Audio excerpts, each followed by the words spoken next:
Tonight, just before 6, we embark on our three-part investigative series, The True Payout to Panhandling. We've all driven past it before, the destitute beggar clenching a sign detailing the ills that have plagued his or her life. But few, if any, know the real story behind the face. One we discovered stands to make more money than you'd ever like to know. News Center 16's Kevin Lewis joins us now from the studio. A stark contrast from where he stood this time last week. Kevin? Mo, braving the cold and public humiliation, I traded out my pride for this cardboard sign begging for compassion. My simple plea read, need money, need food, please help my family. Help, it turns out, is something I got plenty of, almost too much of. So much it became ironic. I, as a beggar, likely made more money than most of the people who donated to me. Monday morning rush hour in December, and the rising sun does little to lighten the reality. I'm stuck on the streets, and it's 22 degrees. Bundled from head to toe at the intersection of 933 and Cleveland. Thousands of cars pass by, but not one drops a dime in my cup. So after 45 minutes, I pack up and cross town to a four-way stop at Brick and Gumwood in Granger. Here, traffic is slow moving and steady. Drivers have more time to be guilt-tripped by my sign and face. I sniffle and yawn before quickly earning my first donation. Thank you. God bless. A $5 bill. Thank you very much, ma'am. I appreciate it. Not 10 minutes later, I pick up my first 20. Thank you very much. I appreciate it. Thanks for your kindness. Just seconds after that, a different driver with another 20 in hand. Right now I'm thinking to myself, so many cars pass me, but all it takes is, one or two an hour giving out $20, and I mean, you're golden. Fact is, not 15 minutes go by. Thank you. Thank you very much. Have a good day. I appreciate it. Thank you very much, ma'am. Without someone, ma'am, I appreciate it. Handing out. Thank you very much, ma'am. Some type of cash. $3, $5 bill. $10. Last one was $20. It's amazing to me, though, that people would just shell out $20 out of their wallet, not knowing me from Adam, and just having a sign that says I need help and money. As the day carries on, some donate advice. Hello? In place of money. Do you have a job? I can recommend some places that I know that are hiring right now. I would love that, yeah. If you have a pen or paper or anything. Well, Burger King, The Outpost, Sports. Hope Community Church in Niles. Okay. If you call them, they will deliver food to you. But there's no need to call. Oh, thank you very much, sir. I appreciate it. I'm off. Have a nice day. After this man delivers an entire bag of non-perishable food. Despite the common perception, Thank you. it seems at this corner, Have a good day. beggars That's extremely generous. really can be choosers. Every little bit helps. Thank you very much. Sorry I had to. Oh no, God bless. I feel bad that last guy that donated to me looked like he really could have used the money himself. In 8 hours, more than 3 dozen cars stop, Thank you very much, sir. donating everything from 45 cents God bless you. Merry Christmas. to 7 $20 bills. Hi, how are you? I showed my I promise. Thank you very much. I promise to put that to good use. Thank you. Merry Christmas. The grand total, $300. That's more than $37 an hour. If all stays the same, I'll be set to make $78,000 a year, tax-free. That's roughly the equivalent of a single filer taking home $112,000 a year before taxes, or a married person with 2 kids earning a $98,000 salary. Have a very Merry Christmas. I really do appreciate it. After all, what beggar wouldn't appreciate a job like this? Need money, need food. Please help my family. God bless. Simple as that, really. But as night fell, my simple gig became more challenging after this man moved in on my intersection. A local beggar who we discovered is one of the best cons in town. What's up, man? How you doing? His tell-all interview, that's tomorrow night, just before 6.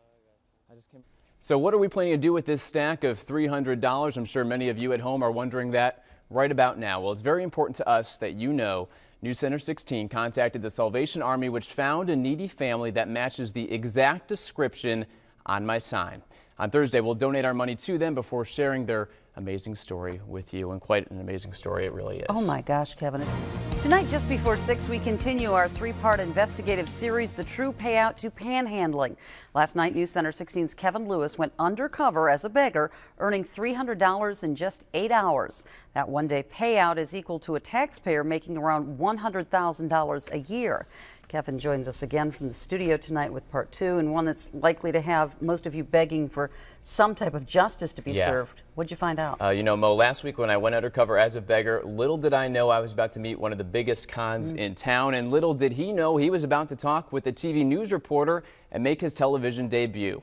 The man you are about to see goes by the name of Dennis. His son claims he's a father of 2 little girls, that he can't find work, and is in desperate need of help. We soon discovered not one of those statements is true. Like most any job, my day as a beggar started early. Braving the frigid cold, I collected donations all day. Thank you. Thank you very much. Have a good day. I appreciate it. Thank you very much, ma'am. And worked well into the night. Thank you very much. I promise to put that to good use. Thank you. Despite my lack of need. $3, $5 bill, $10. Last one was $20. I received an abundance of giving. That was until this panhandler arrived. Grabbing our people, Donnie. And strategically placed himself before me in a line of traffic at Brick and Gumwood. What's up, man? How you doing? New to the job, I went to get advice. What does your sign say? What you put on yours? Kept it generic. Something this man, who went by the name Dennis, had no shortage Try of. to make it bigger, you know, so they can see from farther away. You think that's too generic? Should I put the father too, you think, or something along those lines, or? Yeah. Try. Have you ever been hungry with a question mark, man? You get tons of money, man. The kind of money that could buy you a steak dinner every night. What do you get? I mean, is it like? Yeah, I make about the same. Yeah, it's about $100 an hour. It's just. It is, man. It's In reality, it's anything but. Dennis, by all accounts, is a con artist and thief. Do you do like once a week, or? just whenever, man. You know, whenever, you know, I feel like, you know, I have money for partying, you know, so. Yeah. I really don't need money that bad, you know. I live with my mom, I got everything I want. I got a car, you know, old lady, everything. So. Just like the traffic. How long have you been doing it for, and you haven't? 3 years. Dennis doesn't stop rattling along for a split second. I get unemployment too, so, you know. Double dipping then. That's awesome. In November, News Center 16 was rolling as Dennis begged, took, and begged some more. Like clockwork, he walked off the job after an hour before his friend took over using the exact same sign. We followed the duo in their station wagon from Granger, well into South Bend, where we lost them in traffic. In search for answers, we brought Dennis's interview to St. Joe County Police. He has no debts, he has a car, he has a girlfriend, he lives with his mother, he has lots of food, but yet he's out there asking people for money. But as we witnessed firsthand, officers have little to no power when it comes to panhandlers. We don't have any specific ordinances that address it. It's something that we do get complaints on quite frequently, and unless they're violating the state statute, we really can't do a whole lot about it. That statute is split into 2 sections. The first describes what is panhandling. The second outlines arrestable offenses, like using crude language, touching potential donors, and begging at night. He is a con artist. I mean, he is feeding on the generosity of people who are trying to help and taking full advantage of them. And beggars like Dennis find an advantage in the law as well, with no language restricting lying, meaning scams like this one are perfectly legal. I smoke weed too, you know, buy weed, you know, cigarettes, you know, whatever I want, you know. It's better than going stealing and shit. A skewed view of the world, straight from the mouth of a beggar whose only true need is a conscience and soul. Just looking ahead, do you feel like guilty at all? I mean, do you feel guilty? I do sometimes. Yeah, sometimes guilt does get to you, man. That's one thing they got to do. Yeah. Sometimes, you know, and the people, you know, they don't have no money and they give you money. Especially me, I ain't got no kids, you know, so I'm like, come up, give me shit, kids, you know. And it's like sometimes.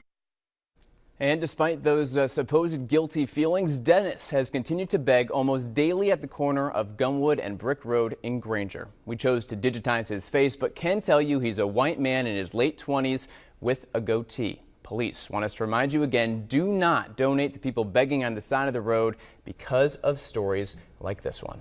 Okay, so let me get this right, Kevin. This man openly admits he's scamming people out of thousands of dollars each month, but there's nothing police can do about it. I have combed the law. It's right here in my hands. There is nothing that says he is doing anything illegally wrong here. And I mean, it's hard to believe. How is this guy doing this? But there is nothing that says this on the books of Indiana currently right now. I'm sure many of you at home want to take a closer look at this law for yourself. To make that easier, we have posted a link to it, a document on the web store that's currently on WNDU.com right now. Okay, very interesting. What's coming up tomorrow? Tomorrow we are going to be taking a look at all the money that we raised, $300 yesterday. From yesterday's story, we will be donating that to a family in need tomorrow, and we will bring their pretty tremendous story to you. Okay, that's good to know. Thanks a lot, Kevin. Tonight, just before 6, we bring you the final chapter to our 3-part investigative series, The True Payout to Panhandling. Now, if you've been following along, you'll remember Tuesday's report when our very own Kevin Lewis went undercover as a beggar. In just 8 hours, he earned $300. Kevin joins us now in the studio. And Kevin, your cardboard sign said, "Need money, need food, please help my family." I understand you found a local father who meets that description. Yeah, that is correct. Through our partnership with the Salvation Army, we donated our earnings to him just a few hours ago. The gentleman's name is Brandon Links, and he's the father of 4 young daughters. Brandon is the first to acknowledge his rough past, but after being released from prison last year, he's been undoubtedly committed to a new future. There's a saying in the construction business. It goes, you work. To work yourself out of work. I'm a construction wireman. It's a saying 31-year-old Brandon Link fears. After all, his work is all that's keeping him from being homeless. There's 1,000 guys out there, man, wishing that they could have my job, and I don't blame them. So Brandon worked, labored, and worked some more until August 1st rolled around. Had to have been the worst day of my life. It was 4 in the afternoon along the 2500 block of Bertrand Street. Brandon was at home with his 2 daughters when he saw 4 men dealing drugs in this white sedan. He went outside to confront them with words, but one of the men chose to end things with a bullet. Paramedics rushed the father of 4 to Memorial Hospital, where he underwent emergency surgery. For the next 2 days, Brandon was in a coma. Doctors said he'd likely never walk again. Although Brandon's outer wounds healed, his inner nerves are beyond repair. I can't feel my entire left leg. This is my right foot, and I can spread the toes, I can move, I can, whatnot. This is my left foot, and this is as much as I can do with it. So as perfectly capable people like Dennis beg on the streets, disabled folks like Brandon lug prescriptions in their work cart just to get through the day. Brandon, we are so excited for you. And so it made perfect sense. You've been through such a difficult time in your life and a difficult tragedy. When the Salvation Army selected Brandon to receive all our earnings. We wish you only the very best. Merry Christmas and God bless you.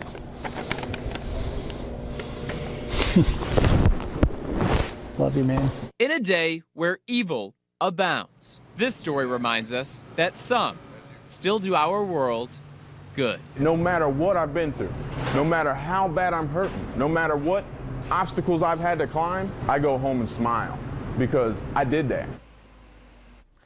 I want to take this time to thank the 36 or so drivers who stopped to donate to me here at News Center 16. It's always our intent to be fully transparent, but there are those select occasions like this one where to get the full truth, a disguise is required. Again, thanks for your generosity, and please know your money is in the right hands. Yeah, and Kevin, the nice part about your story is that we're reminded that there are still good, hardworking people out there. And that is really really what I'm trying to get here. If there's one thing I want viewers to take home from my series here, it's this. Donate to the dozens of local assistance agencies that can and will help people like Brandon.